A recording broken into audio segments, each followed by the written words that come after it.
पूर्व वैमनस्यातून college corner परिसरात तरुणावर जीव घेणा हल्ला. प्रकृती चिंताजनक, पोलीस घटनास्थळी दाखल.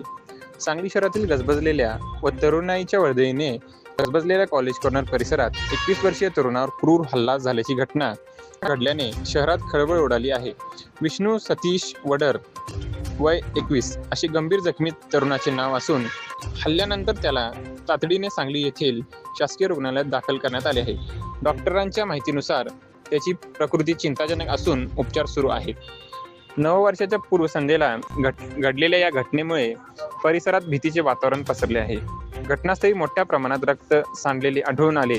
घटनास्थळीची माहिती मिळताच पोलीस उपअधीक्षक संदीप भागवत, विश्रामबाग पोलीस ठाण्याचे निरीक्षक सुधीर भालेराव यांच्यासह फॉरेन्सिक पथक तातडीने घटनास्थळी दाखल झाले असून पुरावे संकलित करण्याचे काम सुरू आहे.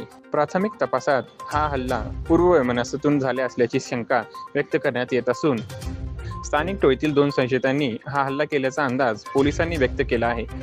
संशयितांची ओळख पटली असून त्यांचा शोध सुरू आहे. कॉलेज कॉर्नर परिसरात अलीकडील काळात वाढत असलेल्या टोळ्यांच्या वर्चस्वामुळे सुरक्षा व कायदा सुव्यवस्थेचा प्रश्न पुन्हा एकदा ऐरणीवर आला आहे. पुढील तपास पोलीस करत आहेत.